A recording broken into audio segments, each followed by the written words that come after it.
Topping today's news, the government to sell properties for unpaid taxes. The Prime Minister clarifies the new top-up corporate tax. Centerville to host a job fair on Saturday at Stephen Dillett. And the men's national basketball team needs your support on Sunday versus Puerto Rico.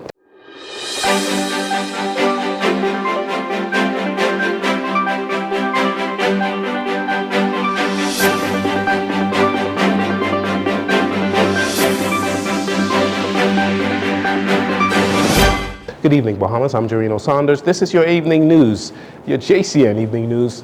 Thank you so much for joining us. The government is projecting it will raise up to $50 million annually selling delinquent properties. After changes to the Real Property Tax Act in 2022, the government can now officially sell vacant and undeveloped land as well as properties owned by people who have not paid real property tax. Financial Secretary Simon Wilson revealed at Thursday's Office of the Prime Minister's press briefing that the government intends to counteract the net fiscal deficit of $258.7 million with the sale of over 100 undeveloped and commercial properties. Our delinquency is around $700 million. What we have targeted is between $25 to $50 million a year from the sale of delinquent properties. So if you looked at today's paper, you'll see we have 77 undeveloped property for sale. We have 45 commercial property for sale. Every 2 weeks, we'll be doing that. On Wednesday, during his mid-year budget statement, Prime Minister Philip Davis revealed that the government has accelerated its property collection efforts, specifically acquiring the power of sale for foreign-owned and commercial properties, which is expected to create a flow of revenue in the first quarter, offsetting the government expenditure. Bahamians can soon expect to see an introduction to what Prime Minister Philip Davis calls the Qualified Domestic Minimum Top-Up Tax. During his mid-year budget statement on Wednesday, the Prime Minister explained the introduction of the new top-up tax is part of the OECD's two-pillar tax framework. He noted that it affects only multinational enterprises earning more than 750 million euros annually. We are talking about very big companies.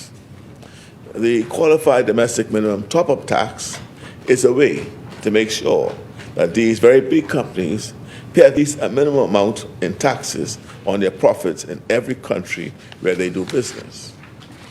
The implementation of Pillar 2 in the Bahamas would unlock a new revenue source, with initial estimates expected to exceed more than $140 million annually.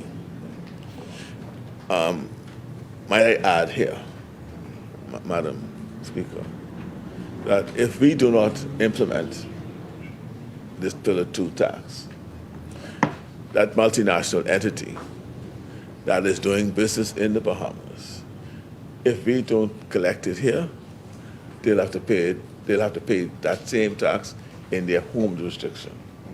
And many of the multinationals who are doing business here will prefer to pay us. And we ought not to allow that opportunity to pass because they have to pay it anyhow. And why should they not pay it in the jurisdiction in which they are operating? The introduction of the top-up tax aims to make sure the Bahamas captures tax revenues of large multinational companies doing business in the country. According to the Prime Minister, the government will use the new revenue generated to provide substantial relief for Bahamian taxpayers. He also spoke about the possibility of introducing other forms of corporate tax. There has been a lot of discussion regarding a corporate income tax for domestic companies with revenues above a certain threshold. However, we believe that currently addressing only Pillar 2 multinational enterprises is a proper approach. We're not dealing with domestic companies at this time. Any consideration of a wider business income tax would only happen if it is more equitable for the Bahamian businesses and would only be done after proper consultation with considerable lead time in order for Bahamian businesses to properly prepare. According to the Prime Minister, the goal is to have draft legislation available by the end of May and ready for public consultation by summer before moving to finalize the document for submission to Parliament. Thursday, the Traffic Division of the Royal Bahamas Police Force revealed that the Road Traffic Department is in possession of over 6,000 uncollected driver's licenses, some dating back as far as 2022. Superintendent of the Traffic Department, Coran Jennings, is urging motorists that applied for a driver's license to please come and collect them. There is an excess of 6,000 outstanding driver's license ready at the Road Traffic Department from the year 2022 to present, which says that persons are applying for these driver's licenses but are not collecting them. We encourage you to go to the Road Traffic Department. Wherever you paid for the driver's license, that's where you can collect the driver's license. They are ready for collection. There was a problem with the system lately, but the turnaround time for the driver's license is 2 to 3 days. So wherever you paid for your driver's license, you can collect your driver's license within 2 to 3 days. Superintendent Jennings reminds that operating a vehicle without a driver's license is illegal, and motorists not in possession of your driver's license can face hefty penalties. Once an officer would stop you and inquire as to whether you have a driver's license on your person, it is mandated that you present this driver's license to the officer. And if you don't have a driver's license, you could be ticketed, and the fine for that ticket is $250. Now, if you have a driver's license and it is not on your person, the fine will be a lesser fine, which is $40. Also, the importance of having a driver's license. In an accident, a crash, where persons are injured and where persons are incapacitated, they look for compensation.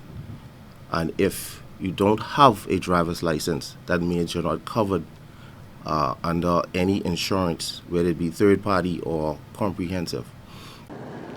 Superintendent Jennings says if you have misplaced your driver's license or had your car plates stolen, contact your local police station to file a report and receive a document stating that you are currently awaiting to receive your driver's license or plates in the event that you are stopped by police.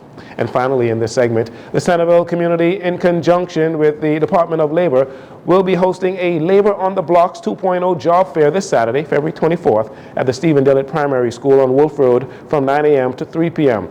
There are approximately 100 job vacancies, including electricians, finance specialists, truck drivers, payroll manager, inventory specialists, mechanics, heavy-duty operators, graphic artists, audio and visual specialists, videographers, retail merchandisers, and more. Again, that job fair starts 9 o'clock, Stephen Dillett Primary on Wolf Road. We'll take a break here. We'll be right back after these commercials.